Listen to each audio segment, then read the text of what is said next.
Tom went mad, Gilbert said. Schizophrenia or something, I think. He stopped leaving the place completely.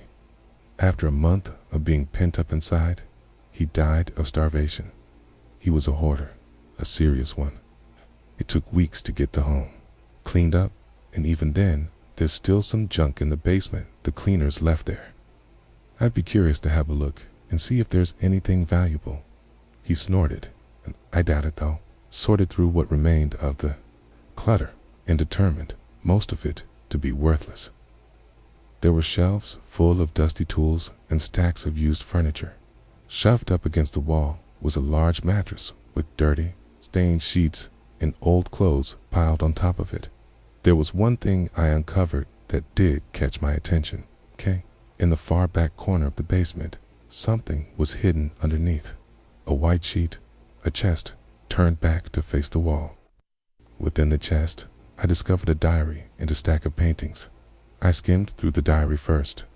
Below, I've copied out some of the stranger entries as I read them. I had one of the oddest experiences of my life today. It started with a dream. From what I could recall, I was fleeing from something. I don't remember what it looked like. I know it was huge on a cosmic scale and it wasn't supposed to exist. I'm not sure if that makes sense, but describing the thing at all is difficult for me. I woke up from the dream with my head throbbing and sweat covering my body. My throat was dry and raw. My ears were ringing. Something felt wrong. When I went outside the following morning, what I saw was bizarre. It looked like a bolt of lightning had struck the ground at the edge of the stretch of hayfields extending past my backyard. The immediate section of corn was blackened and withered. The corn further out a sickly brown color. In the center of the circle of scorched earth sat a hand-sized stone totem, for uncanny faces decorated each of its sides. They appeared almost, but not quite, human. Two were screaming. The other two bore grins that extended unnaturally wide. The piece of stone was stained on one side with a blotch of reddish brown. The previous homeowner took the totem back to his house and put it in the basement. The next couple of entries deliberated over various other aspects of his life. I was intrigued enough to keep skimming through the diary, and my curiosity was soon rewarded. Something happened to one of my paintings. I'm writing this down too. Help me understand it. I have owned the painting for years. It has been here since before my parents moved in. It's the type of thing you live with for such a long time, you never really notice it. Yet now, every time I sit in the room with it, I swear I can feel the painting watching me. He went on to describe the painting an old man sitting on a table with a walking stick in one hand, the other holding a pair of spectacles up to his eyes. When he had examined it closer, Tom noticed something about the painting had changed. The man looks different. He looks scared, and there's a long, tall shadow in the shadows behind him, only barely visible, but it's definitely there. After a couple of days, I took it off the wall and put it away in the basement. That was when I noticed the idol had fallen off the shelf it had been sitting on. It had shattered into several pieces. The idol no longer gave off the sense of malice it did when I found it. But that's not to say the feeling has gone yet, hasn't? I went back down to the basement. I checked on both the remains of the idol and the watercolor painting. I previously described my discomfort being around the portrait of the old man, but that instinct is gone now. The painting itself appears normal, again just an old man staring at the viewer with an expression suggesting him to be deep in thought. Upstairs, I have a couple of other portraits hanging up around my house. One is of a little waterfall in a forest. Out of the corner of my eye, I swear I can see something staring out at me from in between two trees within the painting. I thought it had to be my imagination, but when I succumbed to paranoia and took a closer look, I realized it wasn't. When I peered close enough, I caught the shadow of something tall in the trees, hunched over to the side at an odd and unnatural angle. More of the portraits in my house have been changed. These changes are both subtle and unnerving.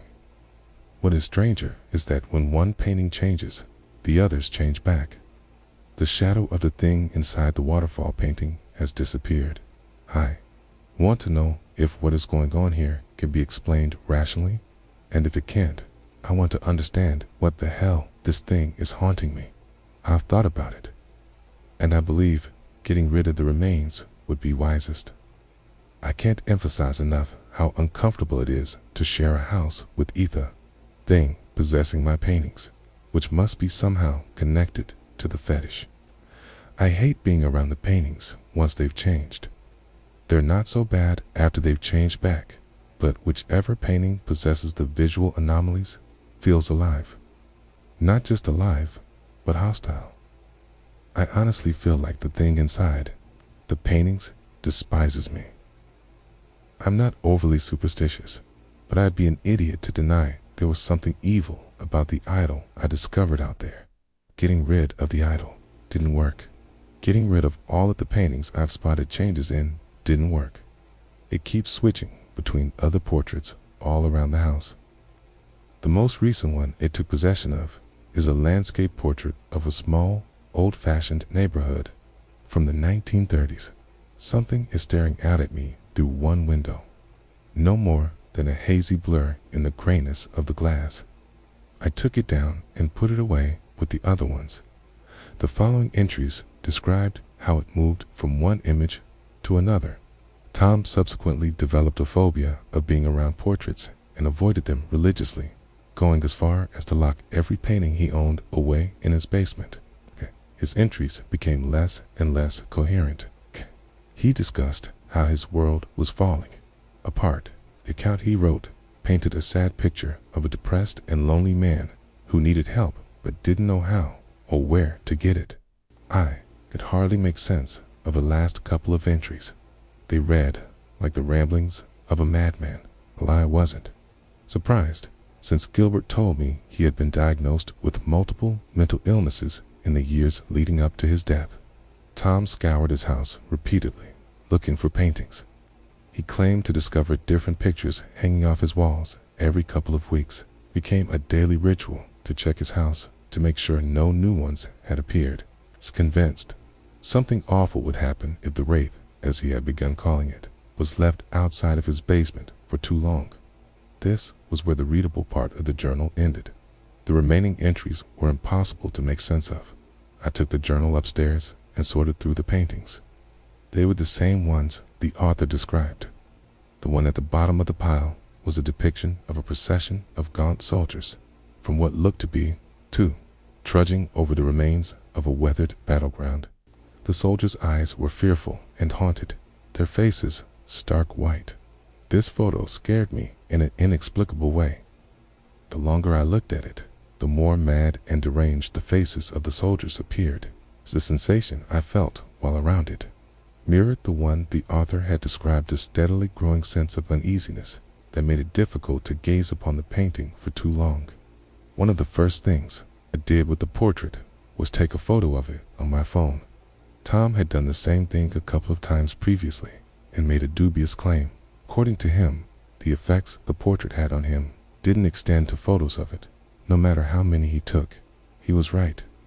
The portrait looked distinctly different on camera. The faces of the soldiers appeared more grim rather than haunted, and the one furthest to the back of the procession wasn't grinning in a deranged way the way he was in the original picture. I took a couple more photographs, still not quite able to believe it, but they all showed the same thing. At a housewarming party, I showed the war portrait to some friends. They each shared my discomfort when they looked at it. Some of them didn't get the feeling of dread I described immediately, but one by one, they each succumbed to it. When I showed them the photos, they confirmed the differences I noticed were real. They complimented me on my photo editing skills, and I had to explain to them that I didn't do any of this. When I proved the fact by taking another photograph, one of my friends came up with an interesting theory.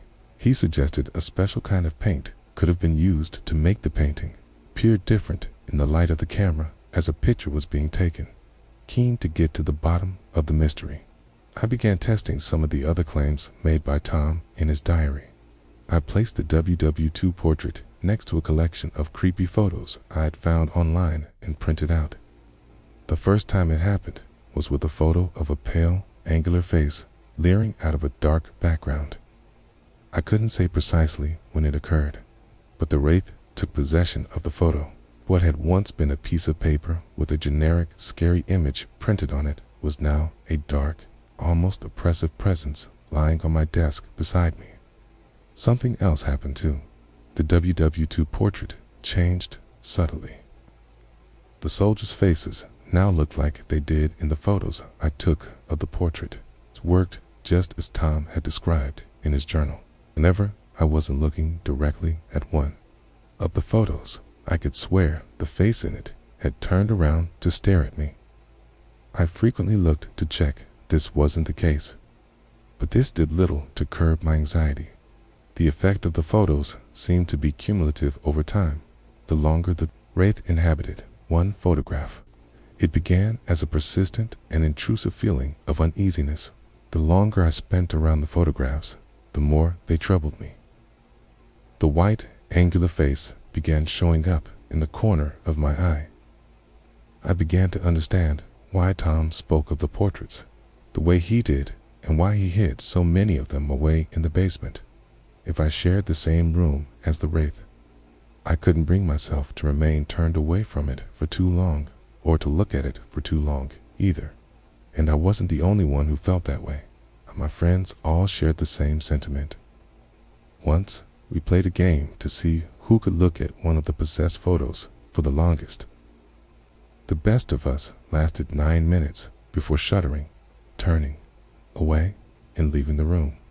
There were things the wraith could do that Tom never learned about, but I did. All of what I'd seen so far was only the beginning of what the wraith was capable of.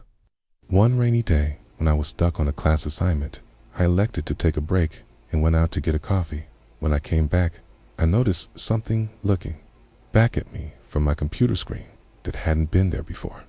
It didn't take me long to pick out the subtle differences in the photo on my screen and deduce what had happened. The wraith had transferred itself onto my computer. What I was looking at was a digital copy of the same leering face I showed you earlier. No copy I made of the image file replicated the cognitive effects of the possessed image or the visual differences the wraith had made to it. Modifying the image itself didn't do anything at first.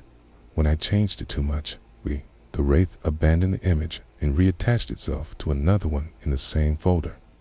I put another image into a parent directory, deleted the possessed one, and waited for a response. I didn't have to wait long. The wraith did what I'd predicted it would do, moving to the image in the other directory. A couple of days later, I managed to get it inside of a GIF. The image depicted a girl standing and staring at her reflection. The animated loop was of the reflection leaning forward and beginning to push its face into the other side of the mirror. The wraith added an extra second to the end of the GIF, showing the reflection melting through the glass on the girl's side of the mirror while reaching out for her. Its difference was disturbing enough on its own, but I could have sworn the GIF was changing a little more each time it played on my screen. From time to time, the GIF would pop up on screen, unprompted, stuck in its ceaseless repetition. I began to feel a vague sense of dread while using my computer, as I feared another occurrence of the wraith flashing up on my screen. It was a stupid thing to be scared of, but I struggled to shake the feeling off. Recently, I'd watched a slasher flick, and I decided to see if the wraith would interact with it. Like with the other media, there were tangible differences in the possessed version of the film. The murder scenes were more graphic and lasted longer.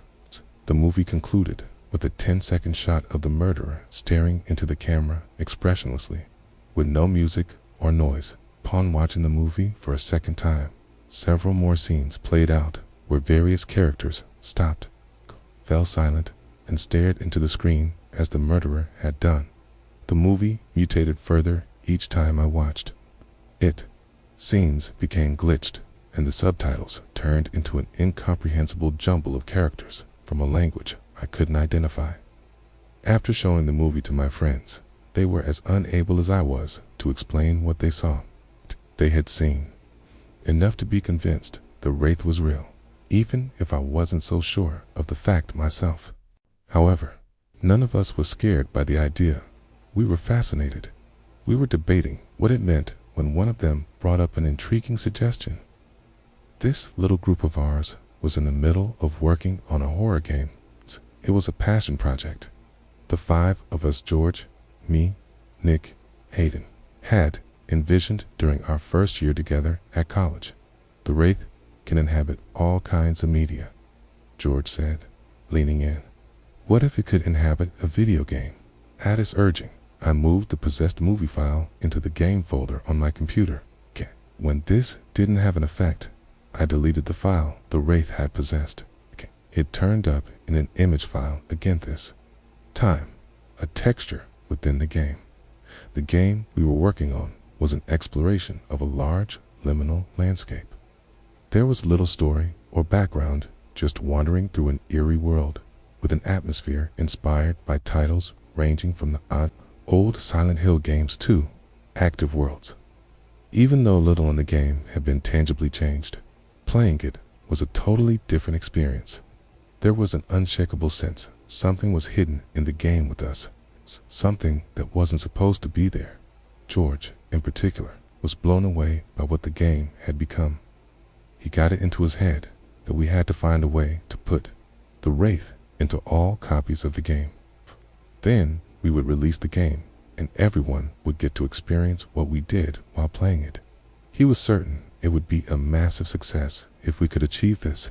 He went as far as to claim it might end up being one of the most successful indie horror titles of all time. I brought up the significant issue with his plan. There could only be a single copy of the haunted game. My friends could only experience the game like I did when they played it on my computer. Streaming or otherwise recording the game couldn't effectively recapture the effect playing it had. He suggested running the game files through a special program to create duplicates of the wraith. Though it seemed like a dubious prospect to me, I agreed to transfer the file onto a USB drive to give to him.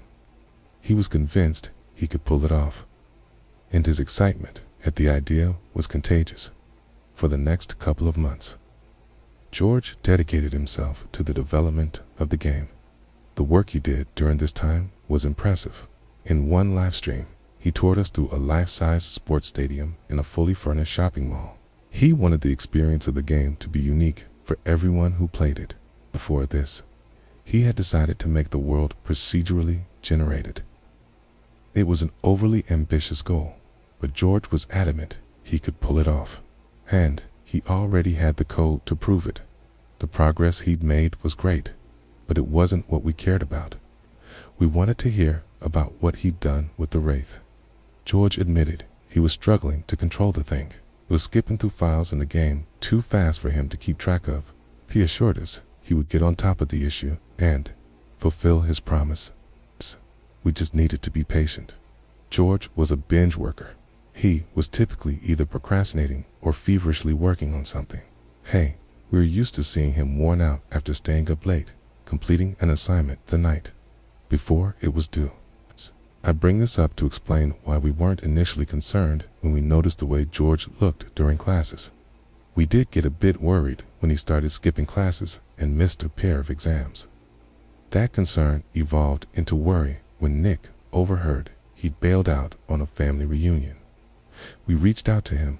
He admitted his insomnia had come back, tried to play it all off like it wasn't a big deal, and promised us he intended to see a doctor. 2 weeks later, George shared with us another milestone in the game's development. The Stalker was a new idea George had added into the game. It would come out after a certain amount of time had elapsed in-game. The Stalker was supposed to be a physical manifestation of the feeling of something hidden just behind every corner and lurking beyond the walls of fog that the wraith elicited. We were a little peeved he'd updated the game in such a major way without consulting with any of us.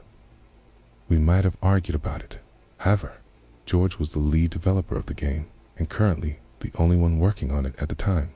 Over the course of the 2-hour live stream, K wandered the empty landscapes of the game searching for the stalker, and we sat watching him for the first 30 minutes. He traversed a metropolis full of stone still figures, staring out of windows from buildings rising unnaturally far into the sky. He wandered around a town square with an oversized, circular fountain where every building was obscured by a dense layer of stagnant mist. The creepy atmosphere of the game was offset by banter between us as we watched him play, yet there was only so long we could fill the void of silence as George roamed restlessly around the empty world. He remained uncomfortably quiet, hardly responding to our attempts to start a conversation, and he became more irritable each time we tried to talk to him. "I think I see it," George announced over the live stream. Suddenly, I didn't see anything. Neither did any of the other viewers who were still tuned in. His avatar had stopped and was staring off toward the slope of a hill upon which a single, lonely skyscraper rose into the sky. His next comment came after another minute of silence. "I keep walking toward this thing, but it doesn't seem like I'm getting any closer. It has turned around, I think." His avatar wasn't moving at all. He hadn't moved since he claimed to have seen the stalker. There was another pause. "You see it, don't you?" We all agreed that we could see nothing. "I see its face." "Bloody hell, there's something wrong with it." It's the live stream continued for a while with George's avatar staring off into the depths of the gray gloom. We didn't hear another word from him. After a full day of no contact from George, I went over to his place to check on him in person. George laughed his behavior off, telling me he'd felt a little sick and decided to take a break. He refused to acknowledge how strangely he'd been acting during the live stream. He couldn't remember seeing the stalker at all and couldn't remember how the live stream ended. Following this incident, George began to deteriorate more rapidly. His insomnia got worse. You could see signs of it whenever he bothered attending class. He started nodding off frequently. He was always staring off into space with a dull look in his eyes, hardly acknowledging the world going on around him. George had started a blog a year prior as a game dev diary to keep the small community of fans. The game had attracted up-to-date on its progress. By that time, it had become the main way he communicated with the outside world. "I'm sorry for all the delays in releasing the alpha. Its development has been complicated by bugs and some other personal issues going on in my life. A lot of you have been asking, who is the stalker? I've been thinking about this a lot recently, deliberating over whether it's better to leave it a mystery for the player to imagine, or if I should give a backstory to uncover as they explore. I would appreciate your input on this. I'm hoping to release an update to the demo to show off some of the new stuff I've patched in. I'm looking for playtesters. Tell me you hate the game if you just want to hear some honest input from people. I had a dream last night. In the dream, I was wandering around in circles inside a city. It soon dawned on me that I was stuck inside the game. The stalker was there, took off its face as if it were some kind of mask. What I saw after that frightened me enough to run like hell away from it. I wish I could tell you what it was I saw, but all I can recall is a haze. I kept running until I couldn't anymore. When I stopped and checked behind me, the stalker was gone. Then, somehow, I was back where I began my journey. I started to walk again for whatever reason. As is the case many times in dreams, I was unable to control my own actions.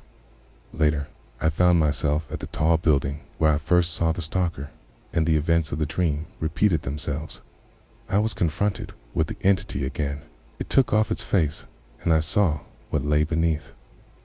And I ran in terror. This cycle repeated over and over. Each time the entity revealed itself as something horrifying, though, once again, I can't remember its appearance. I couldn't tell you if it had a different face each time or the same one. The dream lasted an uncomfortably long time. It was longer than any other dream I've ever had. When I woke up from it, I felt as exhausted as if I had spent the whole night awake. I have these dreams every night. They last so long and they seem too real. When I wake up from them, I feel as if I haven't slept at all. I find it increasingly difficult to focus during the day, and I've become accustomed to feeling maddeningly tired all the time. I didn't know it was possible to want to sleep so badly and yet find it so bloody hard to get any proper rest.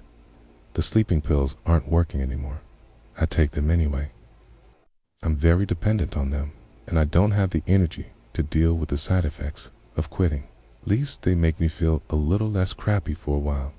Weeks passed before another update was made. I think there were a pair of deleted posts written during the period, but I couldn't recover them.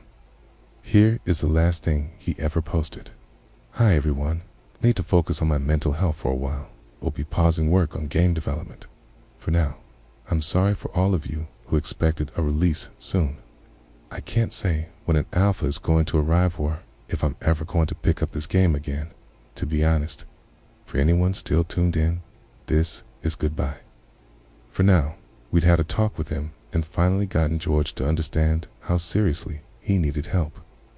He'd been persuaded to speak to a new doctor about his sleep issues, and he came back with a new prescription. He also acknowledged how obsessed he had become with the game and agreed to take a break from working on it. He was still in a bad state, but he'd taken the first steps in getting his life back together. I made a mistake then, though I didn't realize it at the time. I allowed George to keep the possessed copy of the game as long as the wraith remained.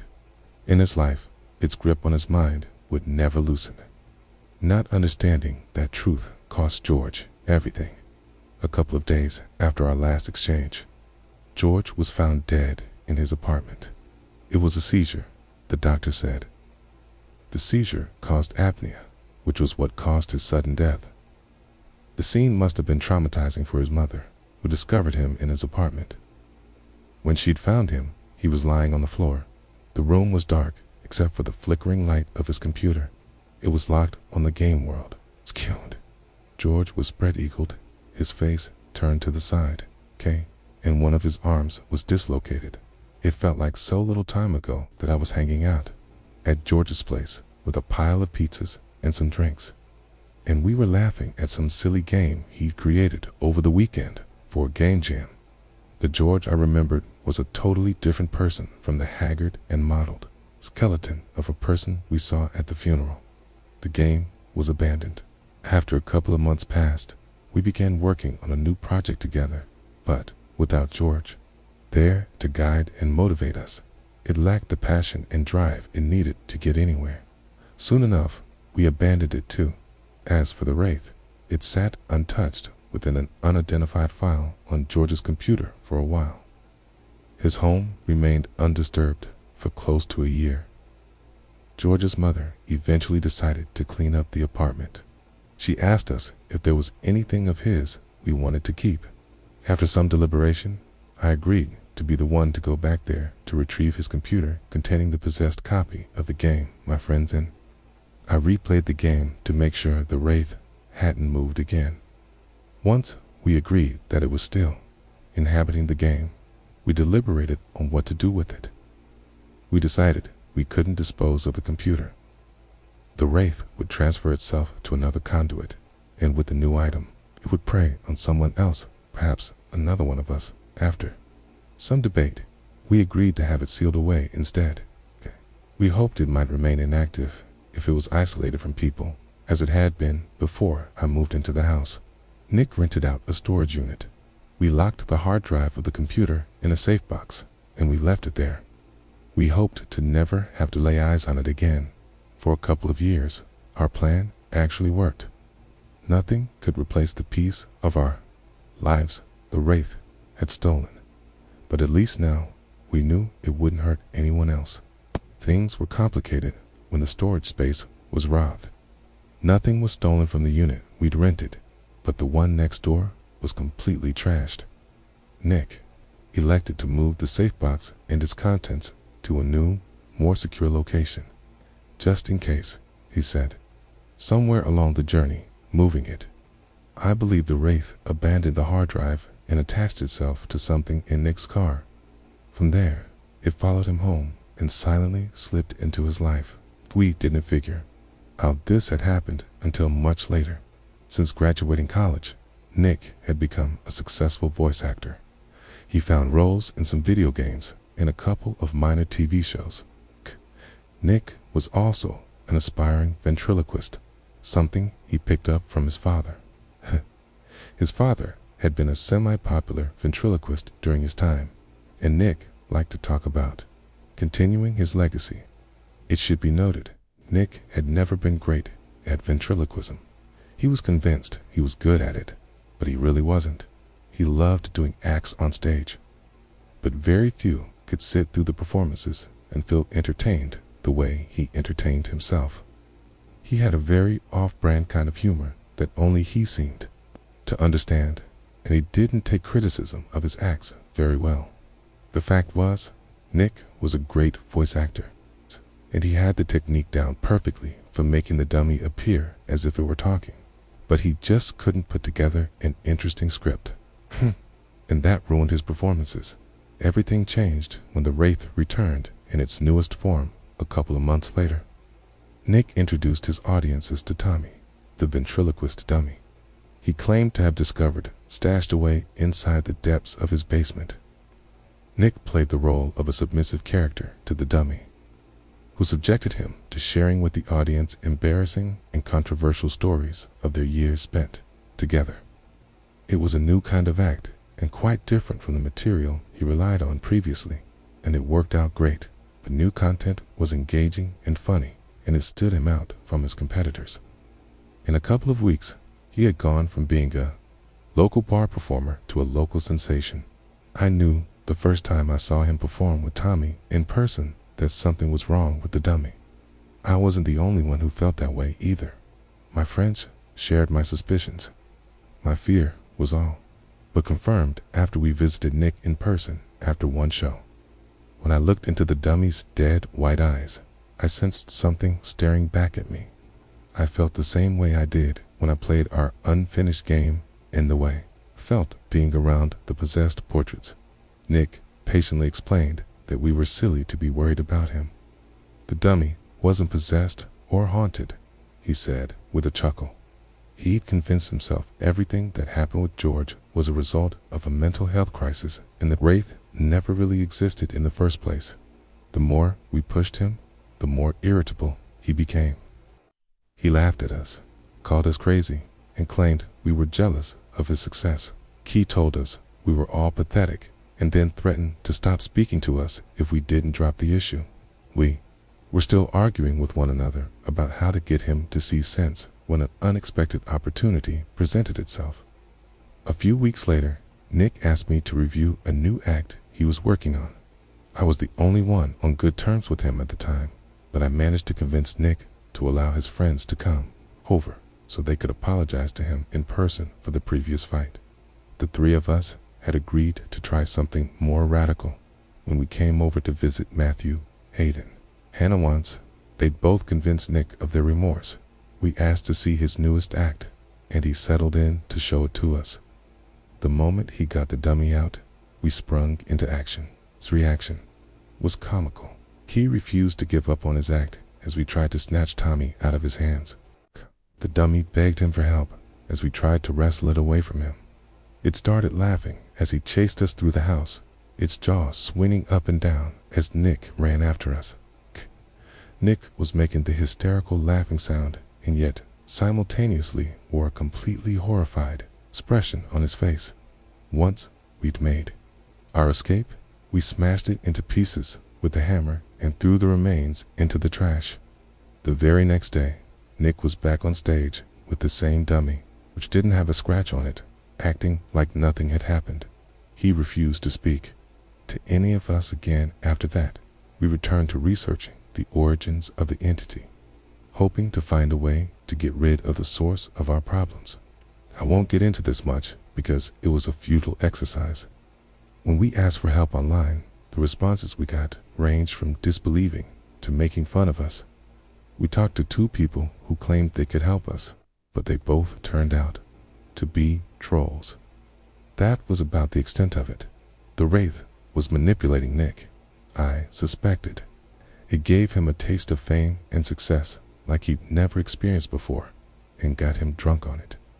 He quickly became dependent on the dummy, since he couldn't perform without it. Over time, Nick's performances became increasingly disturbing and provocative.